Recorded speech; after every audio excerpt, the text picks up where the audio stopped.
नाशिकच्या तपोवनातील वृक्षतोडीला 15 जानेवारीपर्यंत स्थगिती देण्यात आली आहे। कायदेशीर प्रक्रिया पूर्ण होईपर्यंत वृक्षतोडीला स्थगिती देण्याचे राष्ट्रीय हरित लवादाचे अंतरिम आदेश।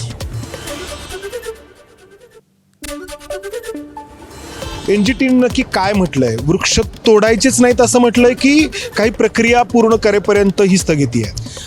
एक गोष्ट याच्यामध्ये आपण लक्षात घेतली पाहिजे की हा काही अंतिम न्यायनिवाडा नाही आहे, हा एक अंतरिम आदेश आहे।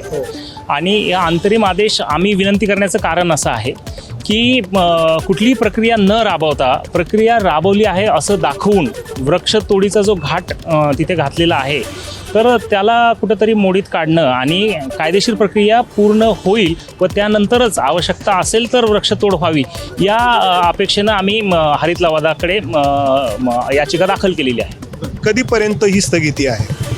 तुर्तास तरी पुढची तारीख ही 15 जानेवारी दिलेली आहे, त्यामुळे 15 जानेवारीपर्यंत तर ही स्थगिती आहेच आहे। तपोवनामधल्या वृक्षतोडीला 15 जानेवारीपर्यंत स्थगिती देण्यात आल्याच्या नंतर वृक्षप्रेमींनी आनंद व्यक्त केलेला आहे। वृक्षप्रेमींनी पेढे वाटलेले आहेत आणि या निर्णयाचं स्वागत केलं आहे। हा खरं तर पहिला टप्पा आहे, जो शांततापूर्ण, जे सौजन्यपूर्ण आणि त्याला विवेकशील विचारातून जे आंदोलन इथे आम्ही चालू ठेवलेलं आहे सर्वच आहे। नाशिककर पण त्यांनी आम्हाला पाठबळ दिलं।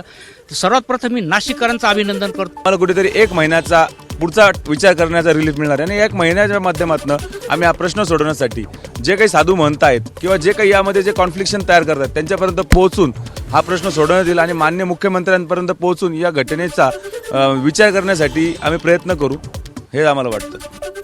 आंध्र प्रदेशामधल्या राजमुंद्रीवरून आणलेली 15,000 झाडं ही टप्प्याटप्प्याने नाशिकमध्ये दाखल व्हायला सुरुवात झाली आहे। गिरीश महाजन यांनी राजमुंद्रीला जाऊन स्वतः 15,000 देशी झाडांची निवड केली। आता सोमवारपासून महाजनांच्या उपस्थितीमध्ये वृक्ष लागवडीला सुरुवात होणार आहे। वड, पिंपळ, निंब, जांभूळ यासोबत इतरही झाडांचा समावेश आहे। नाशिकच्या तपोवनाच्या नंतर ठाण्यामधल्या वृक्षतोडीचा मुद्दा देखील चांगलाच चर्चेत आलाय। मनसेचे नेते अविनाश जाधव यांनी आज ठाण्यामधल्या ब्रिटिशकालीन मनोरुग्णालयाला भेट दिली। या मनोरुग्णालयाचं बांधकाम नव्यानं करण्यात येणार आहे आणि यासाठी 700 पेक्षा अधिक झाडं तोडण्याचा प्रस्ताव आहे। या वृक्षतोडीला मनसेसह पर्यावरण प्रेमींनी देखील जोरदार विरोध केला। राज ठाकरेही या भागाची पाहणी करणार आहेत। एबीपी माझा, उघडा डोळे बघा नीट।